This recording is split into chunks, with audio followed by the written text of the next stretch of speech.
नमस्कार दोस्तों, मैं नारायण मेश्वरी सोनी एजुकेशन में आप सबका स्वागत करता हूं। लास्ट की क्लास में हमने भारत छोड़ो आंदोलन के बारे में पढ़ा।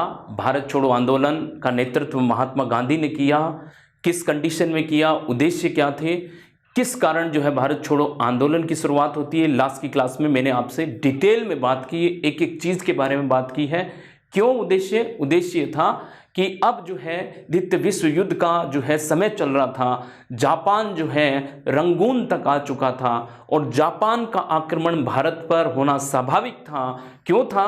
क्योंकि यहाँ पर जो है ब्रिटेन की उपस्थिति थी भारत में, और जापान हर उस जगह को जो है टारगेट कर रहा था जहाँ पर ब्रिटेन की उपस्थिति हो। ठीक है, तो ब्रिटेन की उपस्थिति भारत में थी, तो ये स्वाभाविक था कि अब जो अटैक होगा, अब जो आक्रमण होगा जापान का, वो भारत पर होगा।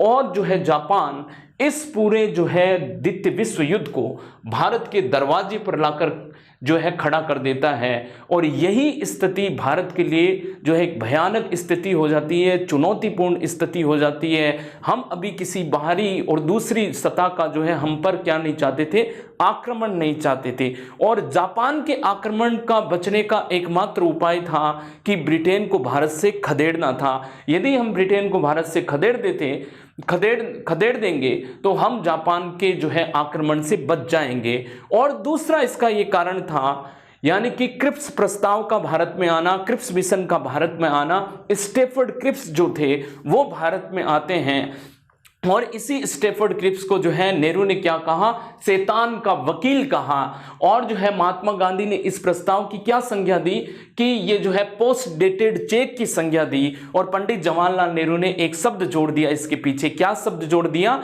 वो था जिसका बैंक जो है दिवालिया होने वाला है। तो ये सब यानी कि क्रिप्स प्रस्ताव में, क्रिप्स मिशन में हमारे पास में ऐसी कोई चीज इन्होंने जो है हमको नहीं दी। और दूसरा जो है जापान का बढ़ता हुआ जो है कदम भारत की तरफ, ये भारत छोड़ो आंदोलन को जो है भारत छोड़ो आंदोलन करने का ये मुख्य कारण बन जाता है गांधी द्वारा। तो गांधी जो है अंग्रेजों से अपील करते हैं कि अंग्रेजों अब भारत छोड़ो और हमको अपने जो है भाग्य पर छोड़ दीजिए, हमको आपकी जरूरत नहीं है। तो भारत छोड़ो आंदोलन हुआ। फिर आपने देखा कि कैसे दमनकारी नीतियों का प्रयोग किया गया ब्रिटिश सरकार के द्वारा इस आंदोलन को कुचलने के लिए। ठीक है, इस आंदोलन को दबाने के लिए सरकार ने अलग अलग हथकंडे अपनाए, अलग अलग प्रक्रियाओं के द्वारा इस आंदोलन को दबाया गया। आप देखते हो कि 9 अगस्त जो है 1942 के दिन बंबई से महात्मा गांधी ने भारत छोड़ो आंदोलन की शुरुआत की, और अगले ही दिन यानी कि 0 आवर्स, ऑपरेशन 0 आवर का ये जो है ब्रिटिश सरकार के द्वारा एक जो है प्रोग्राम चलाया गया, जिसके तहत सभी बड़े जो नेता थे, मुख्य जो नेता थे, उनको जेल में टिका दिया गया। उनको जेल में जो है यानी कि भर्ती कर दिया गया, ताकि ये आंदोलन जो है बिखर जाए, ये आंदोलन जो है इसका कोई नेतृत्व नहीं कर सके। तो ये स्वतंत्रता संग्राम का एकमात्र आंदोलन, जी हाँ मेरे दोस्तों, अगर आपका एग्जामिनर ये पूछ ले, आपका एग्जाम में ये सवाल आ जाए, अगर आपसे पूछ ले कि भारतीय स्वतंत्रता संग्राम का एकमात्र आंदोलन जिसको नेतृत्व विहीन आंदोलन कहा जाता है, तो आपका आंसर क्या होगा? भारत छोड़ो आंदोलन। भारत छोड़ो आंदोलन क्यों? क्योंकि इसमें जो है ऑपरेशन 0 आवर्स में सभी बड़े नेताओं को क्या कर दिया गया? जेलों में जो है भर्ती कर दिया गया, जेलों में डाल दिया गया। जब जेल में डाल दिया गया तो आपने देखा कि सरोजनी नायडू हुए, महात्मा गांधी हुए, इनको आगा खान पैलेस में रखा गया पुणे के। ऐसे ही जब हम बात करते हैं, राजेंद्र प्रसाद को हजारीबाग जेल में रखा गया। पंडित जवाहरलाल नेहरू और गोविंद बल्लभ पंत को कहाँ रखा गया? अहमदनगर महाराष्ट्र की जेल में रखा गया। तो ये कहने का मतलब है, फिर मैंने आपको बताई कि यहाँ पर कुछ समय तक जो है कि लोगों ने अपने अनुसार जो है इस आंदोलन को चलाया। लोगों ने जो है यहाँ पर जो है रेडियो स्टेशन की स्थापना की। नासिक और बंबई में रेडियो स्टेशन की स्थापना होती है, जिसमें उषा मेहता, राम मनोहर लोहिया साहब जो है प्रमुख थे, ये संचालन करता थे। लोगों ने कई जगह जो है ब्रिटिश शासन को उखाड़ फेंका और जो है जनता की सरकार वहां पर स्थापित कर दी। तो कुछ समांतर सरकारों का मैंने आपको यहाँ जिक्र किया, जिसमें बलिया था, तामलुक था, ठीक है, 17 था, और 17 में जो है सबसे लंबी सरकार चलने वाली थी, यानी 1942 से लेकर 1946 तक जो है लगभग 3 साल जो है ये सरकार चलती है। तो समांतर सरकार में अगर सवाल आ जाए कि भारत छोड़ो आंदोलन के द्वारा सबसे लंबी अवधि की समांतर सरकार कहां स्थापित हुई, तो आपका आंसर होगा 17, नाना पाटिल, ठीक है, क्रांति सिन्हा, वाई.वी. चौहान के द्वारा जो है यहां पर जो है 17 महाराष्ट्र में समांतर सरकार यानी कि लोगों की सरकार स्थापित की, ब्रिटिश शासन को उखाड़ कर फेंक दिया और यहां पर जनता का जो है अब राज जो है स्थापित हो चुका था। फिर 1946 में ब्रिटिश सरकार इस आंदोलन को पूरी तरह से जो है कुचलने में सक्सेस होती है, सफल होती है, और ये हमने यहां तक पढ़ा। आप देख रहे हो कि भारत में क्या सीन चल रहा है। एक तरफ मुस्लिम लीग जो है वो कह रही है कि हम बंटवारे के अलावा कुछ भी नहीं चाहते हैं भारत में हम भारत का बंटवारा चाहते हैं और मुस्लिमों के लिए एक अलग राज्य की मांग करते हैं, राज्य यानी कि अलग देश की मांग करते हैं। इधर से द्वितीय विश्व युद्ध का दौर चल रहा है, ठीक है, और ब्रिटेन की हालत अब खराब है, और भारत में इस समय वायसराय कौन होते हैं, वेवल होते हैं। मैंने आपको बताया कि भारत के वायसराय कौन होते हैं, यानी कि 1944 से लेकर 1947 तक भारत के एक नए वायसराय आते हैं जिनका नाम होता है वेवल। जी हाँ मेरे दोस्तों, क्या नाम होता है इनका, वेवल। वेवल भारत के क्या होते हैं, वायसराय होते हैं। तो 1944 से लेकर 47 तक कौन वायसराय होते हैं, वेवल भारत के क्या होते हैं, वायसराय होते हैं। लिनलिथ गो 44 में चले जाते हैं, 1944 में लिनलिथ गो भारत से चले जाते हैं, नए वायसराय के रूप में नियुक्ति होती है, वेवल साहब की नियुक्ति होती है भारत में, ठीक है। अब जो है भारत में जो है अब इनको क्या है कि ये जो संवैधानिक गतिरोध जो पैदा कर रखा था, किसने, मुस्लिम लीग ने जो गतिरोध पैदा कर रखा था कि कैसे जो है भारत में जो है संवैधानिक जो है गतिविधियों को सुचारू किया जाए। इसलिए जो है यानी कि हम कहेंगे कि एक 1944 में 1944 में एक योजना आती है जिसको कहते हैं CR फॉर्मूला। क्या कहते हैं, CR फार्मूला, ठीक है, 1944 में आती है CR फार्मूला। तो मैं उसके बारे में आपको बताता हूं क्या है CR फार्मूला। देखो CR फार्मूला जो है वो बेसिकली हमको ये कहना है कि CR फार्मूला जो है वो हम कह सकते हैं कि ये जो CR फार्मूला है ये हम कहेंगे कि एक ऐसा हम कह सकते हैं कि एक ऐसा जो है फॉर्मूला जो यानी कि मुस्लिम लीग और भारतीय राष्ट्रीय कांग्रेस के समक्ष जो है एक योजना रखी जाती है चक्रवर्ती राजगोपालाचार्य द्वारा।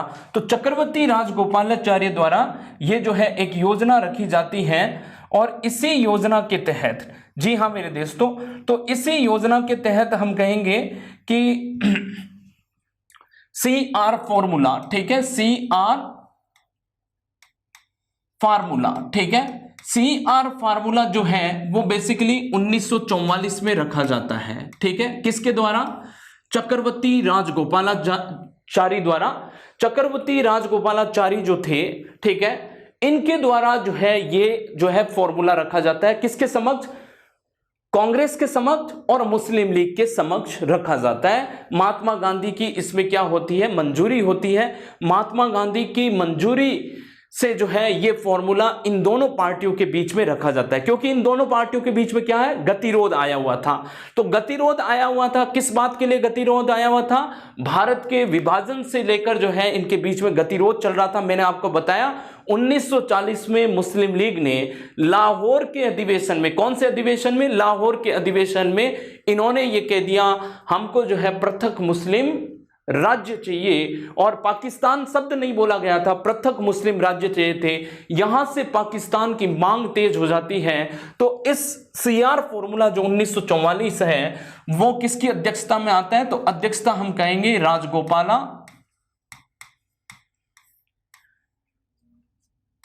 राजगोपालाचारी,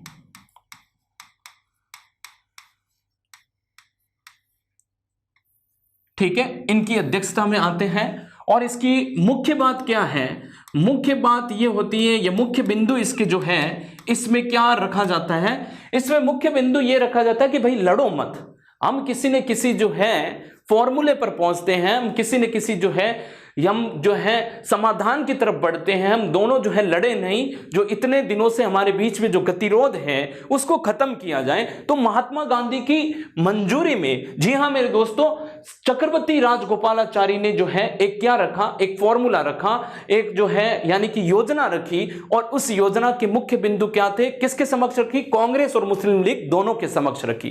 क्या था इसके मुख्य बिंदु, ये था कि मुस्लिम लीग भारतीय स्वतंत्रता संग्राम की या भारतीय स्वतंत्रता की मांग करे, तो मुस्लिम लीग क्या करे, मुस्लिम लीग भारत की स्वतंत्रता की मांग करे, स्वतंत्रता की मांग करे, ठीक है, ये बात बोली गई इसमें, मांग करे, ठीक है। मुस्लिम लीग जो है कांग्रेस का साथ दे, ठीक है, तो कांग्रेस का जो है साथ दे मुस्लिम लीग। दूसरा, यानी कि भारत में जो मुस्लिम बहुसंख्यक जो इलाके हैं उनके ऊपर जो है उनका भविष्य के लिए क्या किया जाएगा, भविष्य के लिए वहां उनका भविष्य निर्धारित करने के लिए वहां पर एक कमीशन का गठन किया जाएगा। तो मुस्लिम बहुसंख्यक इलाकों के लिए एक जो है यानी कि भारत का उत्तर पश्चिम प्रांत और भारत का पूर्वी प्रांत, ठीक है, तो भारत के उत्तर पश्चिम प्रांत जहां पर मुस्लिम जो है बहुसंख्यक इलाका माना जाता है, जैसे कश्मीर था उस समय, अफगानी बलूचिस्तान था, ठीक है, और पाकिस्तान का ये जो लाहौर काबुल ये वाला इलाका जो था, तो हम क्या सिंध था, तो यहां पर जो है ये उत्तर पश्चिम सीमांत प्रांत माना जाता था, तो ये मुस्लिम बहुसंख्यक इलाका था। और इधर जो है पूर्वी यानी हम कह सकते हैं बंगाल वाला, जो आज पश्चिमी बंगाल है, ठीक है, जो पश्चिमी बंगाल और जो पूर्वी बंगाल, तो पूर्वी बंगाल जो था आज वो क्या है, बांग्लादेश है, ठीक है। तो ये बहुसंख्यक इलाके थे, किसके, मुस्लिम बहुसंख्यक इलाके थे। तो मुस्लिम बहुसंख्यक इलाकों के लिए क्या किया जाएगा, एक कमीशन का गठन किया जाएगा। तो वहां की जो है जनता के लिए और वहां के भाग्य के लिए एक जो है कमीशन का गठन किया जाएगा, और वो कमीशन और वहां की जनता के ऊपर ये छोड़ दिया जाएगा कि वो भारत के साथ रहेंगे या भारत से बाहर एक अलग राज्य की मांग करेंगे, ठीक है। तो ये बात बोली गई थी, ये बात क्या बोली गई थी कि जनता वहां जो है, जो वहां की एडल्ट जो जनता है, वयस्क जो जनता है, वो वयस्क जनता मतगणना के आधार पर भारत से अपने संबंध विच्छेद करने के ऊपर जो है मतगणना की जाएगी, उस पर वोट डलवाया जाएगा। तो मतगणना के आधार पर भारत से संबंध विच्छेद करने की बात पर जो है यानी कि यहां पर समस्या का समाधान निकाला जाएगा। तो आप समझ रहे हो कि इस पर जो है मतगणना होगी, इस पर वोटिंग होगी, और वोटिंग होने के बाद ही वहां के लोग ही डिसाइड करेंगे कि हम भारत के साथ रहेंगे कि नहीं रहेंगे। तो यहां पर उन्होंने कहा कि मुस्लिम बहुसंख्यक इलाकों के लिए, मुस्लिम बहुसंख्यक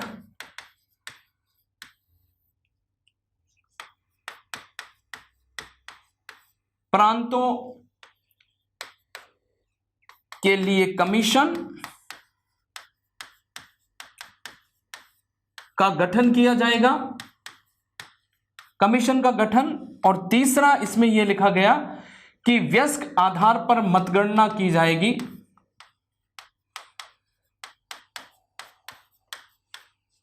भारत से संबंध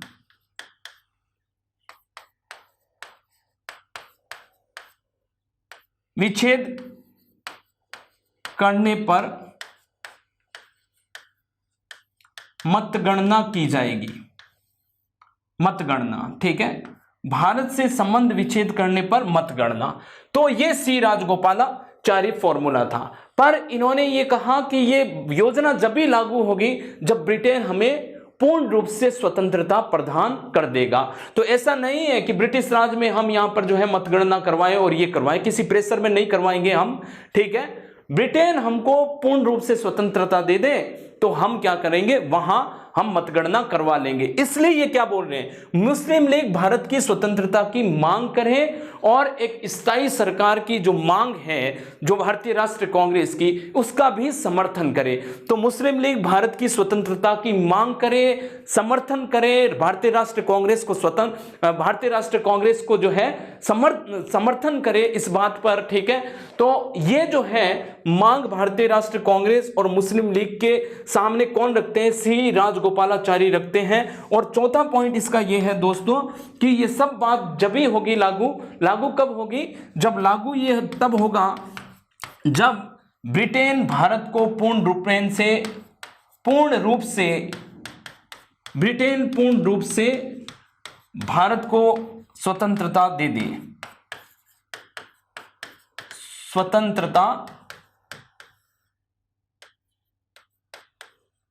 दे, ठीक है। तो ब्रिटेन पूर्ण रूप से भारत को स्वतंत्रता दे दे तो उस कंडीशन में ये जो है पूरी योजना लागू होगी। पर मुस्लिम लीग ने इस योजना को ठुकरा दिया क्योंकि इसमें जो है वयस्क आधार पर जो मतगणना की बात थी वो कहीं ना कहीं मुस्लिम लीग को अच्छी नहीं लगी, क्योंकि भारत से संबंध विच्छेद करने पर जो आधार रखा गया था वो आधार रखा गया था कि इसी आधार पर होगा कि मतगण वहां के लोगों की जो है इच्छा के अनुसार ही हम जो है वहां पर डिसीजन लेंगे। तो ये जो है आधार मुस्लिम लीग को पसंद नहीं आया और मुस्लिम लीग ने इस पूरी जो है योजना को ठुकरा दिया। अब हम बात करते हैं सीआर फॉर्मूला के बाद में हमारी जो आगे की बात है, आगे की हम बात करेंगे। सीआर फॉर्मूला से कुछ नहीं हुआ तो मैंने कहा वेवल जो है भारत के अब क्या हो गए थे। तो सीआर फॉर्मूला ये चक्रवर्ती राजगोपालाचारी जो फॉर्मूला था ये कब आता है दोस्तों, ये आता है 10 जुलाई 1944 को, ठीक है। इसकी मैं डेट भी लिख देता हूं, 1944 को मध्यस्थता करवाने के बीच में किसके और किसके बीच में मध्यस्थता, मुस्लिम लीग और भारतीय राष्ट्रीय कांग्रेस के बीच में, ठीक है। अब हम बात करते हैं आगे की तरफ। अब इससे कुछ हुआ नहीं, गतिरोध जो है वैसा का वैसा बना रहा। तो वेवल साहब भारत के क्या थे, वेवल साहब भारत के थे। अब भारत के वेवल साहब क्या है, भारत के वायसराय है, जो मैं आपको बता चुका हूं। तो भारत के वायसराय कौन होते हैं, वेवल साहब होते हैं। तो वेवल योजना आती है, कौन सी योजना आती है, वेवल योजना आती है 1945 में। वेवल योजना 1945 में, 1945 में कौन सी योजना आती है, वेवल योजना आती है 1945 में। अब 1945 की ये वेवल योजना है जो जून में आती है और ये योजना है, ये योजना जो है यानी कि इस गतिरोध को जो है दूर करने के लिए, भारत में चल रहे गतिरोध को दूर करने के लिए अब एक नई योजना आती है जिसका नाम क्या होता है, वेवल योजना।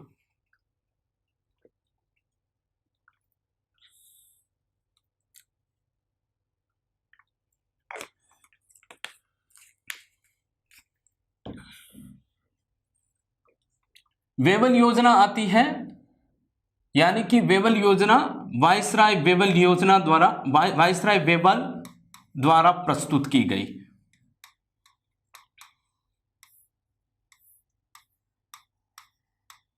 वेवल द्वारा कब,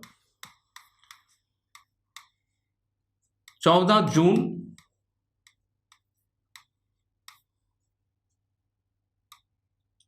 1945, 14 जून 1945 को वायसराय वेवल द्वारा यह योजना प्रस्तुत की गई। जी हां मेरे दोस्तों, अब इसमें क्या मुख्य बिंदु थे, मुख्य बिंदु ये थे, मुख्य बिंदु इस योजना के क्या थे, तो मुख्य बातें ये थी कि वायसराय की जो कार्यकारिणी परिषद है उसमें जो है समान रूप से सभी दलों को प्रतिनिधित्व दिया जाएगा, सभी दलों को प्रतिनिधित्व दिया जाएगा। तो वायसराय की कार्यकारिणी परिषद, वायसराय की कार्यकारिणी परिषद, कार्यकारिणी परिषद जिसको हम कहेंगे कार्यकारिणी परिषद में सभी दलों का प्रतिनिधित्व, में सभी दलों को प्रतिनिधित्व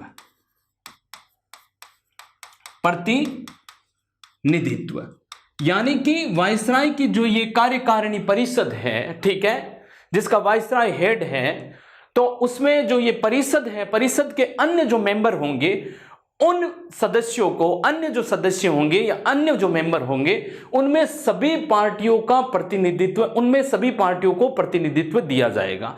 तो जो अन्य सदस्य होंगे वो भारत के सभी प्रमुख दलों से होंगे। ये यहां पर बात कही, ठीक है।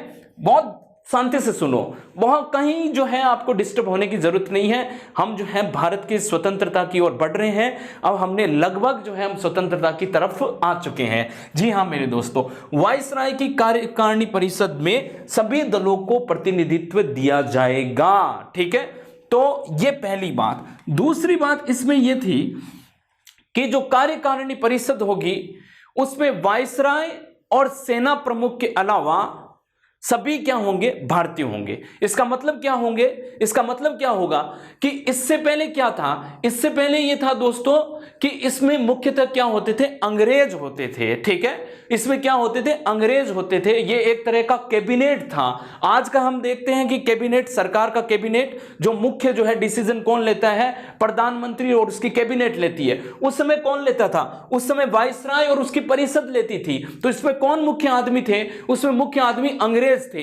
अब इन्होंने क्या कहा कि वाइसराय और जो है सैन्य अधिकारी के अलावा, सैन्य जो है प्रमुख के अलावा सभी कौन होंगे, भारतीय होंगे। तो उसने कहा कि परिषद में कौन होंगे, परिषद में वाइसराय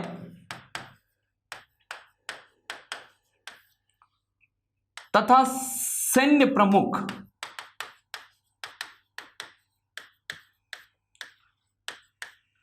के अलावा सभी भारतीय होंगे,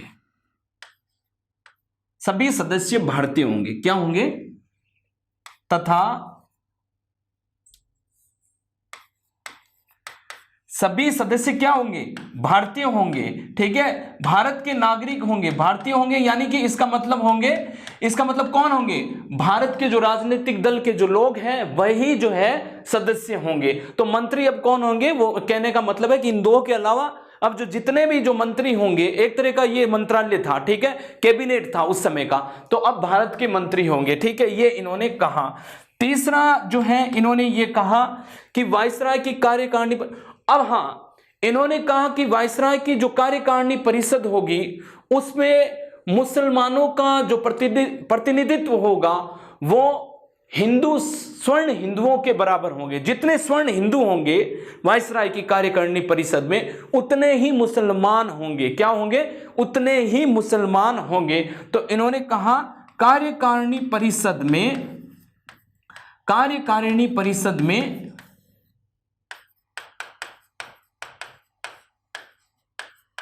मुसलमानों की जो संख्या है, मुसलमानों की संख्या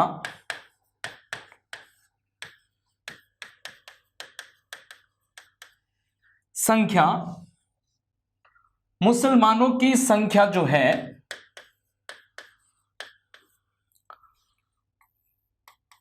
स्वर्ण हिंदुओं के बराबर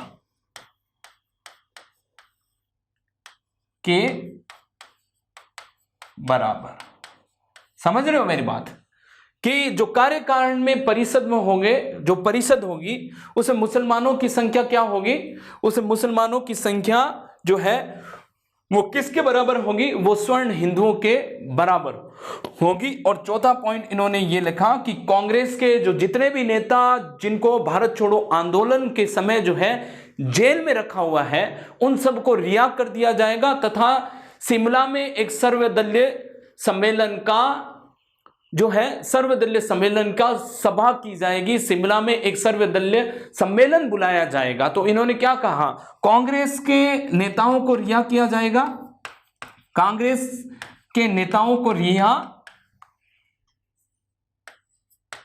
नेता को रिहा, तथा शिमला में एक सम्मेलन बुलाया जाएगा।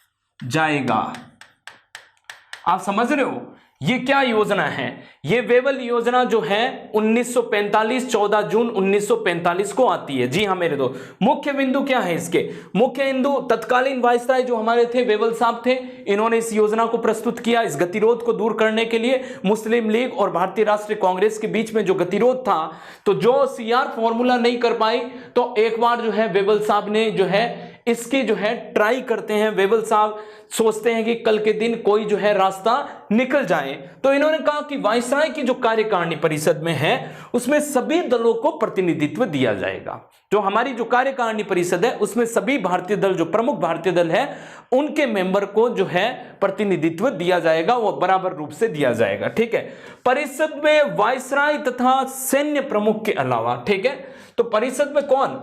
वायसराय तथा सैन्य प्रमुख के अलावा, जो सेना के जो प्रमुख हैं और वायसराय के अलावा सभी सदस्य क्या होंगे? भारतीय होंगे। तो सभी सदस्य क्या होंगे? जी हाँ मेरे दोस्तों, भारतीय होंगे, ये इन्होंने कहा। फिर इन्होंने कहा कार्यकारिणी परिषद में मुसलमानों की संख्या जो होगी वो स्वर्ण हिंदुओं के बराबर होगी। किसके बराबर होगी? वो स्वर्ण हिंदुओं के बराबर होगी।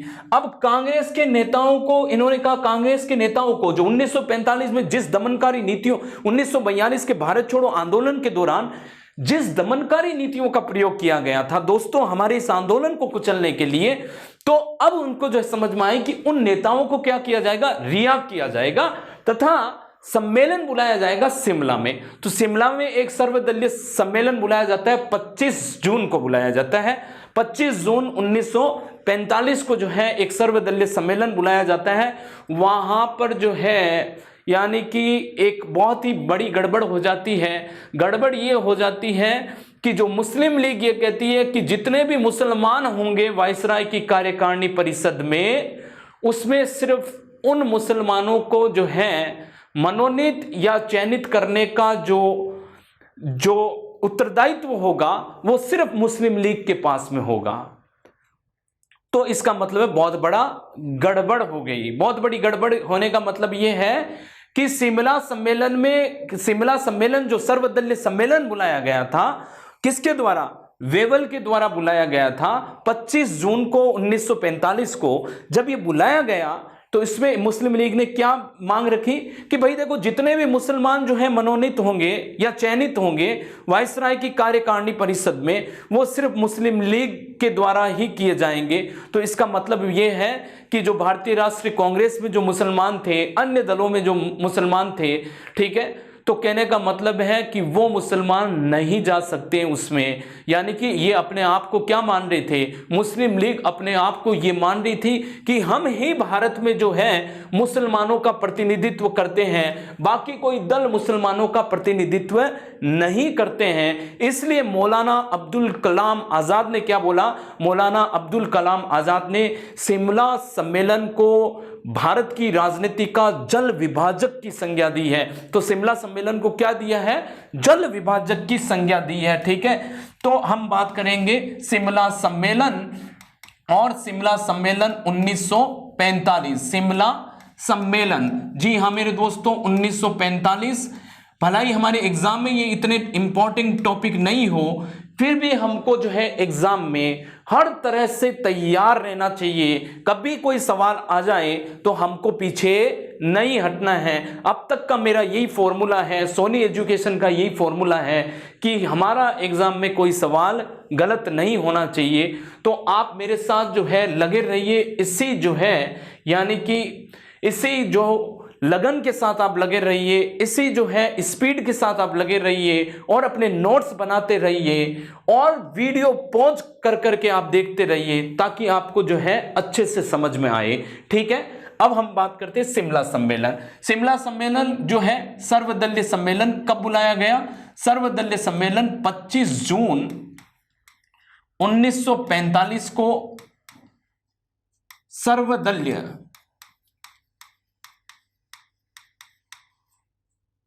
सम्मेलन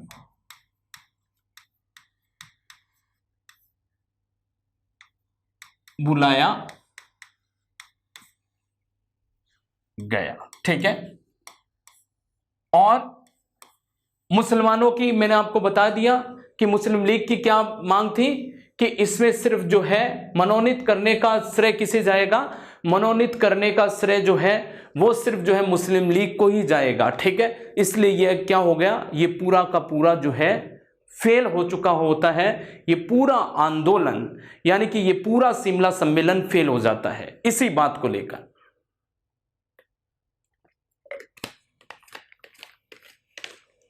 जी हां मेरे दोस्तों, 25 जून 1945 को सर्वदलीय सम्मेलन बुलाया गया और इसमें क्या बात होती है, इसमें बात यह होती है दोस्तों कि मुस्लिम लीग ने कहा, मुस्लिम लीग द्वारा मुसलमानों को वायसराय की कार्यकारिणी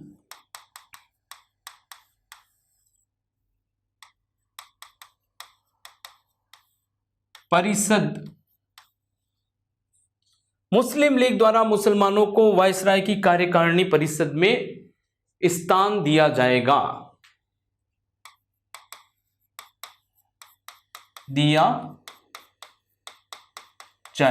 ठीक है। और इसलिए मौलाना अब्दुल कलाम आजाद ने क्या बोला है, इसको संज्ञा क्या दी, मौलाना अब्दुल कलाम आजाद, इनकी एक पुस्तक मैंने आपको बताई थी, आपको याद होनी चाहिए, अगर आपने मेरा लास्ट लेक्चर देखा है तो मैंने आपको बताई थी, इंडिया विंस फ्रीडम, ठीक है। तो ये मैंने आपको बताई थी, इनका बहुत ही जो है ये भारतीय राष्ट्रीय कांग्रेस के जो क्या थे, बड़े नेता थे, मुस्लिम नेता थे। तो इन्होंने ये बोला कि मौलाना अब्दुल कलाम आजाद ने शिमला सम्मेलन को जल विभाजक की संज्ञा दी, ठीक है। तो शिमला सम्मेलन को इन्होंने क्या संज्ञा दी, जल विभाजक की संज्ञा दी कि ये तो बिल्कुल जो है यानी कि अब तो कोई जो है क्लियर हो चुका है कि ये जो है ये मानने वाले नहीं है मुस्लिम लीग, ये बंटवारे के अलावा कुछ भी नहीं चाहते हैं। तो ये क्लियर कट लाइन आ गई, तो जल विभाजक की संज्ञा दी, ठीक है। तो शिमला सम्मेलन 1945 में हुआ और वो क्यों होता है कि वेवल ने ही जो है ये बोला था कि हम 19 शिमला में एक सर्वदलीय सम्मेलन का गठन, सर्वदलीय सम्मेलन को बुलाएंगे जिसमें हम आगे के लिए वार्तालाप करेंगे। पर यहां पर मुस्लिम लीग ने गतिरोध पैदा कर दिया कि जो भी वायसराय की कार्यकारिणी परिषद के सदस्य होंगे वो सिर्फ मुस्लिम लीग के द्वारा ही मनोनीत होंगे, यानी कि मुस्लिम जो जितने भी होंगे कार्यकारिणी परिषद में वो सिर्फ मुस्लिम लीग द्वारा ही मनोनीत होंगे। ये एक बड़ा जो है यानी कि हम कह सकते हैं कि बड़ी समस्या यहां पर खड़ा कर दी। इसका मतलब है कि सिर्फ भारत के मुसलमान का प्रतिनिधित्व करने वाली वो अपने आप को एक ही पार्टी समझती थी। भारतीय राष्ट्रीय कांग्रेस के जो जितने भी बड़े नेता थे उनमें से बहुत सारे मुसलमान भी थे, तो सभी पार्टियों ने इसका विरोध किया, चाहे हिंदू महासभा हो, चाहे मुस्लिम लीग, हिंदू महासभा हो, चाहे कांग्रेस हो। तो शिमला सम्मेलन भी जो है इतिहास के पन्नों में यानी कि कहीं न कहीं छिप जाता है और जो है ये इतिहास में एक असफल जो है सम्मेलन माना जाता है, क्योंकि इसकी कोई सफलता इस पर हमको नहीं मिली, गतिरोध वैसा का वैसा बना रहा। अब देखिए दोस्तों, एक घटना होती है। घटना क्या होती है? घटना ये होती है दोस्तों कि ये घटना ऐसी घटना है जिसके बारे में हम बात करेंगे, क्योंकि ये घटना क्या है, ये घटना है यानी कि 1945 में जो है 44-45 में ब्रिटेन में चुनाव होता है। 1944-45 में ब्रिटेन में चुनाव होता है। तो ब्रिटेन में दो पार्टी प्रमुख रूप से दो दल जो थे वो चुनाव में जो है आपस में प्रतिस्पर्धा में थे। तो दो दल जो है चुनाव में कौन कौन सी, एक तो कंजर्वेटिव पार्टी, ठीक है, ठीक है, और दूसरा दल कौन सा, हम कहेंगे लेबर पार्टी, जिसको श्रमिक दल कहा जाता है। लेबर पार्टी जिसको क्या बोला जाता है, श्रमिक दल, ठीक है, श्रमिक दल, ठीक है, जिसको हम हिंदी में बोलते हैं श्रमिक दल। कंजर्वेटिव पार्टी और श्रमिक दल आपस में जो है चुनाव में लड़ रहे थे, क्योंकि अब जो है हिरोशिमा नागासाकी पर बम डाल दिया गया। इधर से जो है हम कह सकते हैं जापान भी 1944 में जो है जापान सरेंडर कर देता है, ठीक है, और 1944 में और 1945 में तो पूरी तरह से ही युद्ध समाप्त हो जाता है जब हिरोशिमा और नागासाकी पर बम डाला गया। किसके द्वारा? यूनाइटेड स्टेट ऑफ अमेरिका यानी संयुक्त राज्य अमेरिका द्वारा डाला गया। क्यों डाला गया? मैंने आपको बताया था 1941 में एक घटना होती है जो मैंने आपको जो है पहले भी बताया, फिर भी मैं बता रहा हूं कि 1941 में एक घटना होती है। और वो घटना क्या होती है? वो घटना ये होती है कि जापान द्वारा अमेरिकी जो बेड़ा होता है, जो पर्ल हार्बर में जो है अमेरिका का नौसेना का जो बेड़ा होता है, अमेरिका के नौसेना के बेड़े पर जापान ने अचानक से क्या कर दिया? हमला कर दिया। और इससे जो है यानी कि कहने का मतलब है संयुक्त राज्य अमेरिका को इस हमले से बहुत नुकसान हुआ। तो इसलिए अमेरिका ने 1945 में द्वितीय विश्व युद्ध का अंत कैसे किया? तो द्वितीय विश्व युद्ध का अंत बहुत दुखदाई अंत हुआ जापान के लिए। वहां पर परमाणु बम गिराए गए जिसमें हजारों लाखों की संख्या में लोग मारे गए। आज भी वहां के उस प्रांत में उस परमाणु बम का जो है हम कह सकते प्रभाव देखने को मिलता है, क्योंकि परमाणु बम जो है कई सालों तक जो है जिस धरती पर इसका टेस्ट होता है या जिस धरती पर यह गिराया जाता है वहां पर आज भी जो है चीजें सामान्य नहीं हैं। तो इसलिए जो है जापान की आज भी वो इलाका जो है इतना सामान्य नहीं है, ठीक है। तो कहने का मतलब है कि जब ये सारी चीजें हो गई तो ब्रिटेन में जो है अब क्या हो रहा है? चुनाव हो रहा है। चुनाव हो रहा है तो किन दो पार्टियों के बीच में हो रहा है? कंजर्वेटिव पार्टी और लेबर पार्टी। लेबर पार्टी के नेता कौन थे? लेबर पार्टी के नेता थे एटली, ठीक है, क्लेमेंट एटली। तो क्लेमेंट एटली जो है लेबर पार्टी के जो है नेता थे और कंजर्वेटिव पार्टी के नेता कौन थे? विंस्टन चर्चिल, ठीक है। ये जो है ये नेता थे। तो हुआ क्या? लेबर पार्टी ने ये जो है ये लेबर पार्टी क्या थी? भारतीय स्वतंत्रता की जो है हामी वाली पार्टी थी। हम कह सकते हैं भारतीय स्वतंत्रता के हित वाली पार्टी थी। भारत को स्वतंत्रता देने के फेवर वाली, या हम कह सकते हैं कि पक्ष में जो ऐसी पार्टी थी जो भारत की स्वतंत्रता के पक्ष में थी, ठीक है। तो लेबर पार्टी का ये चुनावी घोषणा पत्र था दोस्तों कि यदि हम सत्ता में आ गए, जैसे हम कहते हैं हर पॉलिटिकल पार्टी का क्या होता है, हर राजनीतिक जो हम कह सकते हैं पार्टी का क्या होता है, एक चुनावी जो है घोषणा पत्र होता है। तो ऐसे इनका ये चुनावी घोषणा पत्र था। किसका? लेबर पार्टी का। ये चुनावी घोषणा पत्र था कि यदि हम सत्ता में आ जाएंगे तो हमारी पहली प्राथमिकता ये होगी कि जल्द से जल्द भारत को आजादी देंगे। तो ये इनका घोषणा पत्र था और इसी घोषणा पत्र में इन्होंने ये लिखा कि हमारी जो पहली प्राथमिकता होगी वो क्या होगी? भारत को आजादी देना होगी। 1945 में जो है चुनाव के रिजल्ट आते हैं दोस्तों, और चुनाव के रिजल्ट आते हैं तो ये लेबर पार्टी जो है जीत जाती है और एटली जो है ब्रिटेन के नए प्रधानमंत्री बन जाते हैं। और जब ब्रिटेन के जब नए प्रधानमंत्री बनते हैं एटली, तो भारत में कचौड़ी, जलेबी, समोसे का बंटवारा होता है। भारत में खुशी आती है कि हाँ, एक ऐसी सत्ताधारी पार्टी अब ब्रिटेन में आ गई है जो भारत के स्वतंत्रता के पक्ष में है। भारत के स्वतंत्रता के जो है हम कह सकते स्वतंत्रता की समर्थक पार्टी जो है अब ब्रिटेन के जो है सत्ता में आ चुकी है। तो कहीं ना कहीं ये भारतीयों के लिए एक अच्छा संकेत था। भारतीय जनमानस में एक खुशी की लहर थी इस लेबर पार्टी के जीत जाने से, जिसका नेता कौन था? जिसका नेता था एटली, ठीक है। अब हम बात करते हैं कि एटली ने देखा कि क्योंकि युद्ध से जो स्थिति थी वो ब्रिटेन की आर्थिक स्थिति कमजोर हो चुकी थी और इस महायुद्ध ने जो ये विश्व युद्ध हुआ, द्वितीय विश्व युद्ध का प्रभाव क्या हुआ दोस्तों? तो प्रभाव ये हुआ कि जो ब्रिटेन अब जो शक्तिशाली राज्य था, शक्तिशाली राष्ट्र था, वो शक्तिशाली राष्ट्र अब खत्म हो चुका था।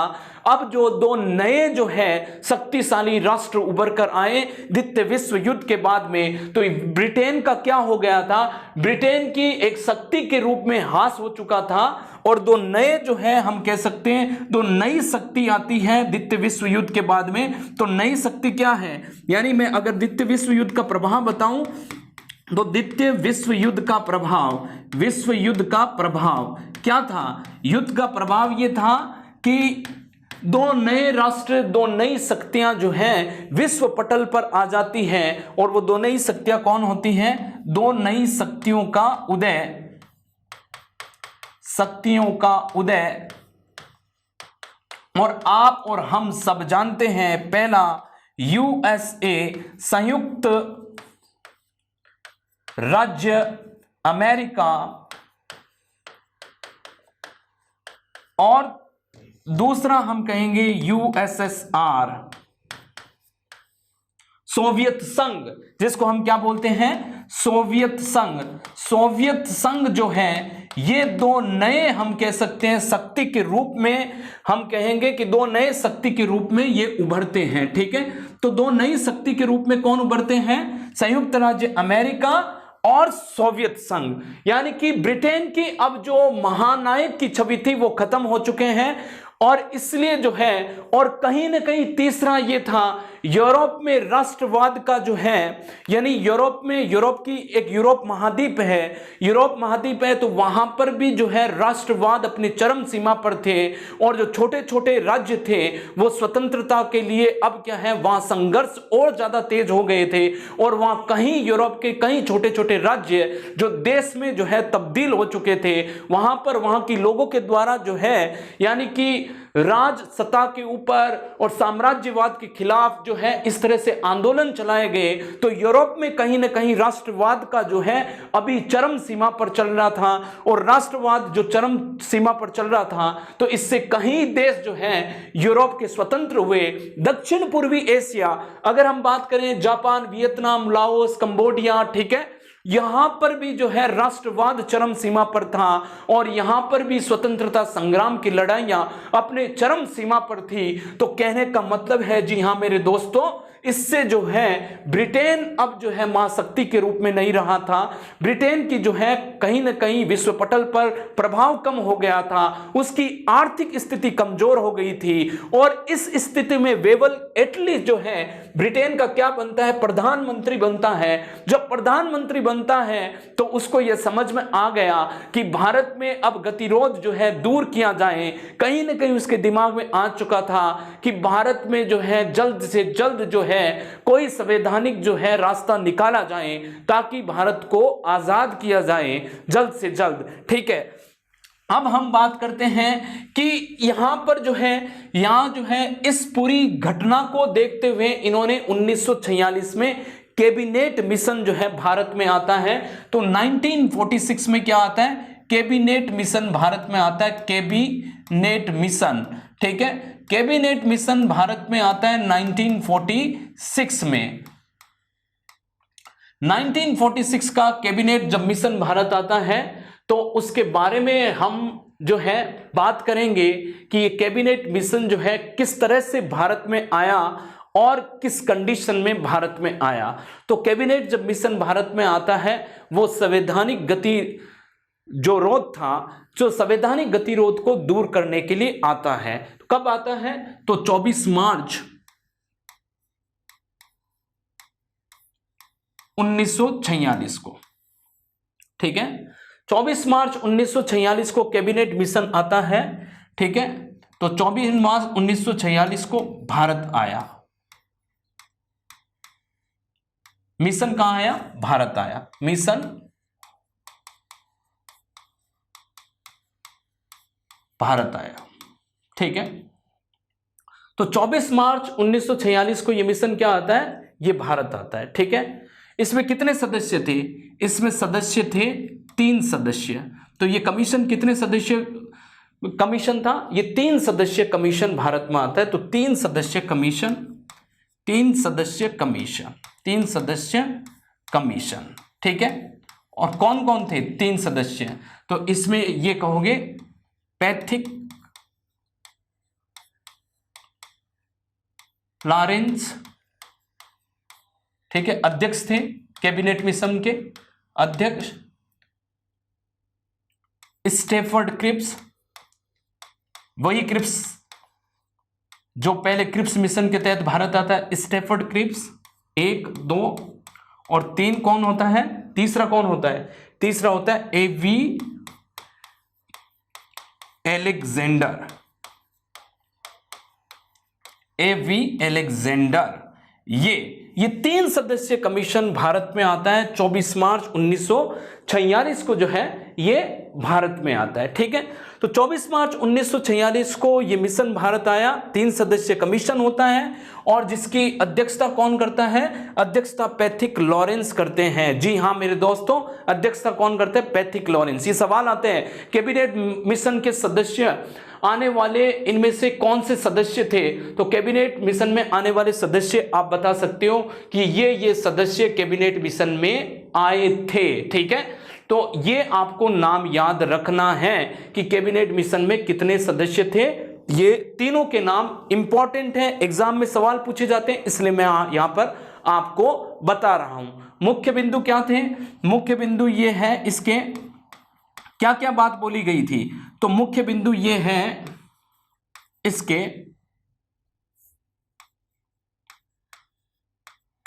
मुख्य बिंदु, ठीक है। और मुख्य बिंदु में इसने ये बोला एक संविधान सभा का गठन किया जाएगा। तो एक संविधान सभा का गठन किया जाएगा, ठीक है, पहली बात। दूसरी बात यानी कि एक क्या होगी? अंतरिम सरकार का गठन किया जाएगा। अंतरिम सरकार का गठन किया जाएगा, गठन किया जाएगा। ये बातें जो है कैबिनेट मिशन बोलता है।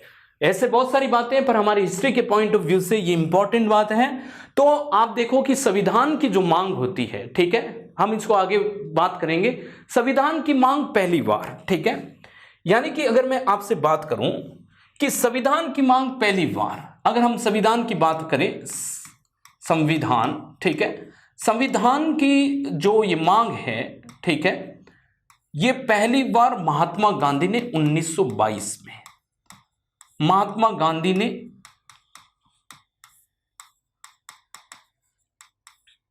ने रखी कि भारत के लोगों के द्वारा एक संविधान का निर्माण किया जाए। तो 1922 में पहली बार जो ये मांग थी वो किसने रखी? ये जो है 1922 में हमारे जो महात्मा गांधी जी थे उन्होंने ये रखी, ठीक है। आज हम बात करते हैं, फिर उसके बाद में 1936 में पंडित जवाहरलाल नेहरू ने भी संविधान सभा की मांग रखी। अब ये सवाल ये होता है दोस्तों कि ब्रिटेन के द्वारा, ब्रिटिश सरकार के द्वारा पहली बार संविधान सभा की बात को कब स्वीकार कर लिया गया? कि ब्रिटिश सरकार के द्वारा, ये तो भारतीयों की मांग थी, पर ब्रिटिश सरकार के द्वारा पहली बार भारत के लिए संविधान सभा की मांग को कब स्वीकार कर लिया गया? तो मैंने बताया था 1940 का अगस्त प्रस्ताव। तो 1940 के अगस्त प्रस्ताव में ब्रिटेन द्वारा, अगस्त प्रस्ताव में ब्रिटेन द्वारा